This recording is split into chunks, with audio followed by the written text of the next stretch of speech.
16 বছর যাবত আমেরিকার কুখ্যাত কারাগারে বন্দী আছে। লাগাতার তাকে ধর্ষণ করা হয়েছে, তার কিডনি বের করে ফেলা হয়েছে। অসংখ্য ক্ষত বিক্ষত হয়ে আজ বিপর্যস্ত তার জীবন। মরতে মরতে বেঁচে যাওয়া একজন মুসলিম নারী নাম আফিয়া সিদ্দিকী। গত বছর তার বোনের সাথে সাক্ষাতের সময় আফিয়া সিদ্দিকী বলেছিল, বোন, এত কষ্ট আর নির্যাতন তারা আমার উপরে করেছে যে এই কষ্ট নির্যাতন গোটা দুনিয়ার উপরে চাপিয়ে দিলে হয়তো দুনিয়াতে কিয়ামত হয়ে যেত। এত কষ্ট আমাকে দিয়েছে তারা। এক কষ্টের দিন রাত্রিবেলা আমি যখন ঘুমালাম, স্বপ্নে রাসূলুল্লাহকে আমি স্বপ্নে দেখলাম। ডক্টর আফিয়া সিদ্দিকী রাসূলুল্লাহকে স্বপ্নে দেখেছে। স্বপ্নে রাসূলুল্লাহকে আফিয়া সিদ্দিকী বলে, ইয়া রাসূলুল্লাহ, আমার এই কঠিন পরীক্ষা শেষ হবে কবে? আমি তো আর পারছি না। রাসূলুল্লাহ বললেন, আফিয়া, এই পরীক্ষা তো আসলে তোমার না, পরীক্ষা দিচ্ছে আমার উম্মতের 200 কোটি মুসলমান যারা তোমার অত্যাচার আর নির্যাতন দেখে ঘুমিয়ে আছে। তারা তোমার অত্যাচার আর নির্যাতন দেখে জাগতে পারছে না, মূলত ঈমানের পরীক্ষা দিচ্ছে তারা। আজ আফিয়া সিদ্দিকীর মতো হাজারো নারী নির্যাতিতা হয়, লাঞ্ছিতা হয়, বঞ্চিতা হয়, ধর্ষিতা হয়। মুসলমানদের মাঝে একজন তারিক বিন জিয়াদের জন্ম আর হয় না, একজন মোহাম্মদ বিন কাসিমের জন্ম আর হয় না। স্পেনে একজন মুসলিম নারীর উপর অত্যাচার করা হয়েছিল। স্পেনের ওই মুসলিম নারী আরবের বাদশা মূসা বিন নুসাইরের কাছে চিঠি লিখে যে আপনি আমাদের বাঁচান। আরবের বাদশা মূসা বিন নুসাইর সাথে সাথে তারিক বিন জিয়াদকে বলে, স্পেন আক্রমণ করো।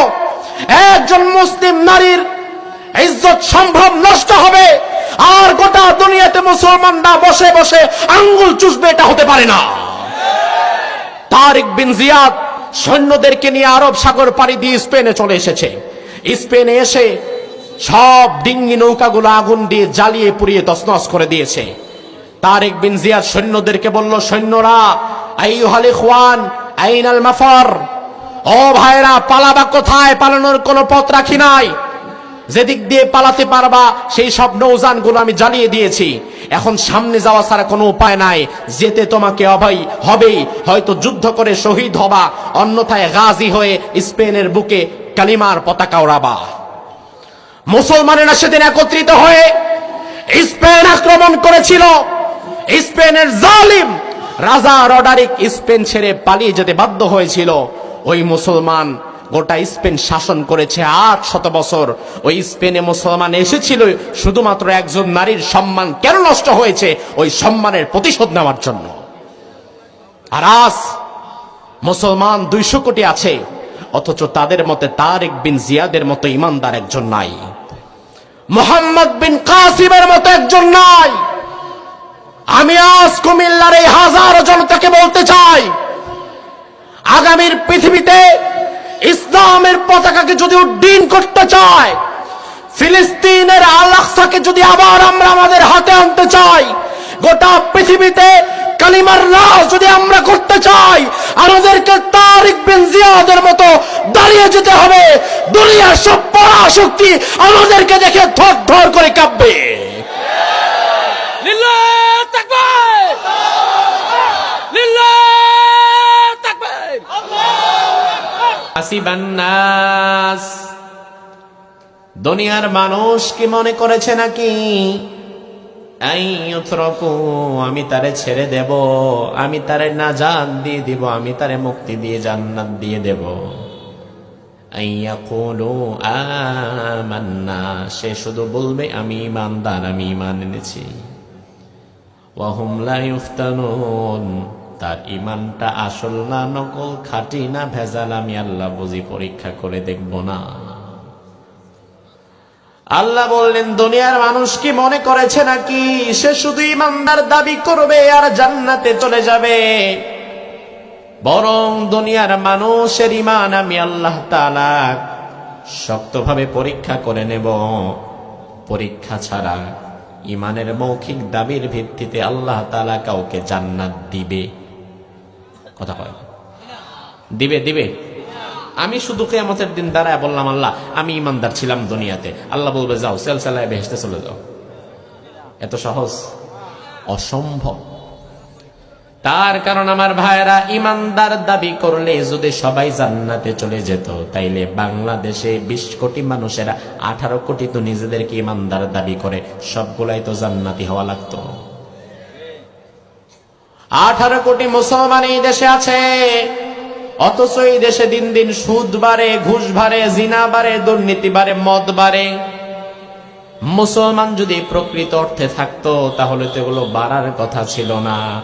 এই অন্যায় অপরাধ বাড়ার কারণ হচ্ছে মুসলমান যতজন দাবি করে আসলে সত্যিকারের মুসলমান সমাজে কম, ভুয়া শুধু নামধারী মুসলমানের সংখ্যা সমাজে বেড়ে গেছে। এজন্য আল্লাহ তাআলা বললেন, আমি আল্লাহ তাআলা কি পরীক্ষা ছাড়া জান্নাত দিয়ে দিব? এত সহজ মনে করছো তুমি? এবার যদি আপনি বলেন, আল্লাহ কেন আমাদের পরীক্ষা করবেন? ইমানদার দাবি করলে জান্নাত দিবেন না, পরীক্ষা কেন করবেন? আল্লাহ বললেন, শোনো বান্দা, কেন করব পরীক্ষা? ওয়ালাকাদ ফাতান্নাল্লাযীনা মিন ক্বাবলিহিম, পরীক্ষা শুধু তোমাদের নয়, তোমাদের পূর্বে জমিনে যারা ছিল তাদেরকেও আমি আল্লাহ পরীক্ষা করেছিলাম। আমার ভাইরা জবাব দেন, পরীক্ষা করেছিলেন কে? আমাদের নতুন করে নয়, বরং আমাদের পূর্বে ঈমানের দাবি যারা করেছে যুগে যুগে, তাদের উপরেই পরীক্ষা আছে না নাই? আপনি যদি বলেন, আল্লাহ কেন তাদের পরীক্ষা করলেন, কেন আমাদের পরীক্ষা করবেন? পরীক্ষা করার কারণ কি? আল্লাহ বললেন, ফালায়ালামান্নাল্লাহুল্লাযীনা সাদাকু, যেন আমি আল্লাহ জেনে নিতে পারি ঈমানের দাবিতে কারা সত্যবাদী, ওয়ালায়ালামান্নাল কাযিবিন, এবং যেন জেনে নিতে পারি ঈমানের দাবিতে কারা মিথ্যাবাদী। তার মানে আল্লাহ রাব্বুল আলামিন বুঝিয়ে দিলেন, বান্দা ঈমানের দাবি করবে যারা, সবাই প্রকৃত ঈমানদার নাও হতে পারে। এজন্য আমি আল্লাহ ঈমানটাকে শক্তভাবে যাচাই বাছাই করে নিব, পরীক্ষা করে নিব।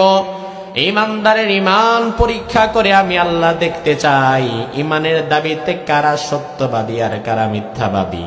তার মানে যুগে যুগে ঈমানের দাবিতে কিছু মিথ্যাবাদী মানুষও সমাজে আছে না নাই? মুখে মুখে দাবি করে আমি মুসলমান, নাম কি? নাম মোহাম্মদ আব্দুস সালাম, মোহাম্মদ আবুল কালাম, মোহাম্মদ অমুক তমুক, নামের আগে মোহাম্মদ লাগায়, সুন্দর একটা নামও রাখে, ইসলামী নাম। এত সুন্দর মানুষ, এত সুন্দর নাম, ভোটার লিস্টে চেক করলে দেখবেন লোকটা মুসলমান, এনআইডি কার্ড চেক করলে দেখবেন ধর্মের জায়গায় ইসলাম লেখা। অথচ এই লোকটার ব্যক্তি জীবন, পারিবারিক জীবন, সামাজিক জীবন, রাষ্ট্রীয় জীবন, গোটা জীবনে ইসলামের ছিটে ফোটাও নাই। ইসলাম আছে কেবলমাত্র তার নামের ভেতরে, নাই? এমন লোক কি আছে নাকি? আপনারা জবাব দেন, এমন লোক কি আছে না নাই? নাম রাখে শামসুর রহমান, অমুক ইসলাম, শামসুল ইসলাম, আব্দুল সালাম, এত সুন্দর সুন্দর নাম। নামের আগে মোহাম্মদ, নামের পরে ইসলাম যুক্ত থাকে, নুরুল ইসলাম। সুন্দর সুন্দর নাম রাখে, নামের আগে মোহাম্মদ, নামের পরে ইসলাম লাগায় বোঝায় দেয় আমার নামের সামনে নবীর নাম, আমার নামের পরে ধর্মের নাম। অথচ এই লোকটা সারা জীবন যা কাজ করে সব ইসলাম বিরোধী আর রাসূলের আদর্শেরও বিরোধী। আছে না নাই? তার রাজনীতি ইসলামের পক্ষে নাই, তার অর্থনীতি ইসলামের পক্ষে নাই, তার পরিবার ইসলামের পক্ষে নাই, তার সমাজনীতি ইসলামের পক্ষে নাই, বরং নামের আগে মোহাম্মদ লাগায়, নামের পরে ইসলাম লাগায়। কিন্তু এই লোকটা সুযোগ পাইলে ইসলাম ওয়ালাদেরকে ধরে ধরে আবার জেলের মধ্যে ভর্তি রাখে। এমন মুসলমানের দাম আসেনি? আমার আল্লাহ তাআলা এজন্যই বললেন, আমি বুঝি তোমাদের ঈমানটাকে যাচাই বাছাই করে দেখব না কে আসল ঈমানদার। আমার ভাইরা কথাগুলো মনোযোগ সহকারে শুনবেন। সূরার নাম হচ্ছে আনকাবুত। জোরে কোন, সূরার নাম কি? আনকাবুত শব্দের অর্থ জানেন? মাকড়সা। আনকাবুত শব্দের অর্থ স্পাইডার, মাকড়সা।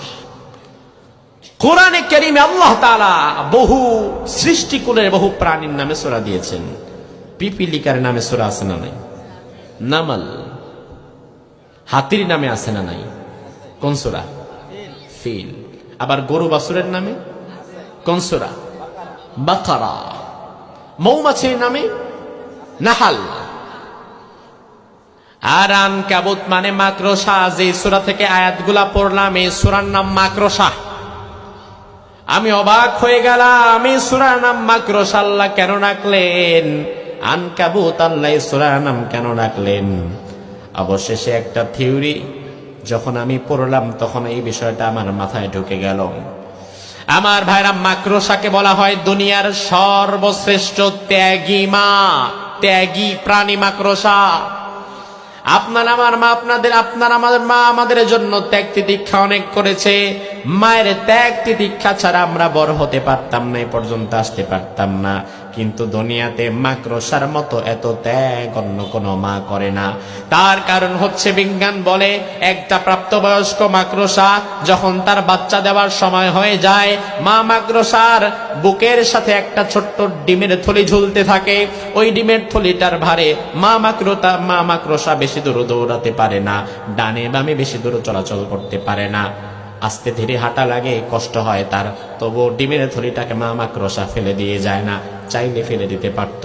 এরপরে থলিটা আস্তে আস্তে বড় হয়ে যায়, ভেতরে মাকড়সা গুলো ছোট্ট ছোট্ট বাচ্চায় পরিণত হয়ে যায়। এরপরে একটা সময় এমন হয়ে যায় এই মাকড়সা গুলোর বাচ্চাগুলো ডিম থেকে ফুটতে থাকে। তখন ডিমের থলিটা মা মাকড়সা নিচের মধ্যে ছেড়ে দেয়, ছোট ছোট বাচ্চারা সব ওই থলি থেকে বের হয়ে যায়। এবার মাকড়সার সামনে যখন তার বাচ্চারা চলাচল করে, ছোট্ট ছোট্ট মাকড়সার বাচ্চা ডানে যাবে না বামে যাবে চিনে না, সামনে যাবে না পেছনে যাবে চিনে না, কি খাবে না খাবে দুনিয়ার কোনো কিছুই সে জানে না। ওই মুহূর্তে আবার ইমিডিয়েট খাবার না পেলে বাচ্চাগুলো মরে যাবে। ওই মুহূর্তে মা মাকড়সার ভেতরে আল্লাহ তাআলা এমন এক মায়া ঢুকিয়ে দিয়েছেন, এমন কোরবানি আল্লাহ তাআলা মাকড়সার মধ্যে ঢুকিয়ে দিয়েছেন। ওই মুহূর্তে মা মাকড়সা ক্ষুধার্ত বাচ্চাদের সামনে নিজের বুকটা এভাবে পেতে দাঁড়িয়ে থাকে। ক্ষুধার্ত ছোট ছোট বাচ্চারা মায়ের বুকের গোশত ছিঁড়ে ছিঁড়ে খেতে থাকে, মায়ের বুকের গোশত ছিঁড়ে ছিঁড়ে খেতে থাকে। খেতে খেতে ক্ষুধার্ত বাচ্চারা পেট পড়ে যায়, হৃষ্টপুর তাজা হয়ে যায়।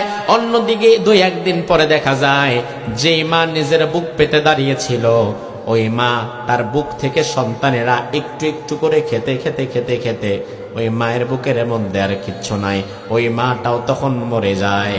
অর্থাৎ 2-3 দিন পরে আপনি মাঝে মাঝে ঘর ঝাড়ু দিতে গেলে দেখবেন বড় বড় মা মাকড়সা কেমন যেন মরে একেবারে চিমটি লাইগা শুকায়া পড়ে আছে, খালি কঙ্কালটা পড়ে আছে, জান নাই। জানটা গেল কই, গোশত গেল কই, শক্তি গেল কই? সব সে তার বাচ্চাদের জন্য উজাড় করে দিয়েছে, কোরবানি করে দিয়েছে, স্যাক্রিফাইস করে দিয়েছে। আল্লাহ রাব্বুল আলামিন সূরা আনকাবুতের শুরুতে ঈমানদারদের কথা বলে বোঝায় দিলেন, ঈমানদার দুনিয়াতে মাকড়সা যেমন তার বাচ্চাদের জন্য নিজের জীবনটাকে স্যাক্রিফাইস করে দেয়, কোরবানি করে দেয়, দুনিয়াতে তোমাদেরকেও মাঝে মাঝে ঈমানের উপরে অবিচল থাকার জন্য তোমার জীবনটারও কোরবানি করে দেওয়া লাগতে পারে। তোমার জীবনটা মাঝে মাঝে মা মাকড়সার মতো ছেড়ে দিবা, কোরবানি করে দিবা। পেছনে তাকাবা না, পেছনে ঘোরার সময় নাই। সে আল্লাহ বলছেন, বান্দা হাসিবান নাস, দুনিয়ার মানুষ কি মনে করেছে নাকি আমি তারে ছেড়ে দেব? আমি বুঝি তার কোনো পরীক্ষা করব না। এর মাধ্যমে আল্লাহ বোঝায় দিলেন পরীক্ষা করবেনই করবেন, পরীক্ষা ছাড়া আল্লাহ তাআলা কাউকে ছাড় দিবে? ছাড় দিবে না। আমার ভাইরা ভালো করে বুঝবেন একটা বিষয়, পরীক্ষা আতঙ্কের একটা নাম। ছাত্র অবস্থায় আমাদের জ্বর শুরু হয়ে যেত, পেট ব্যথা মাথা ব্যথা শুরু হয়ে যেত যখন পরীক্ষা আসতো। পরীক্ষার কথা শুনলে ভয় লাগে, সেটা ক্লাসের ফার্স্ট বয় হোক আর লাস্ট বয় হোক, পরীক্ষাটাই একটা আতঙ্কের বিষয়। তবে আমার ভাইরা, দুনিয়ার বিষয় হচ্ছে ক্লাস 5-এর পরীক্ষা নেয় 5-এর স্যার, ক্লাস 6-এর পরীক্ষা নিবে 6-এর স্যার, 5-এর পরীক্ষা যদি 10-এর স্যার নেয়, 10-এর পরীক্ষা যদি কলেজের স্যার নেয়, কলেজের পরীক্ষা যদি ইউনিভার্সিটির প্রফেসর নেয়, তাহলে পরীক্ষাটা কি সহজ হয় না কঠিন হয়?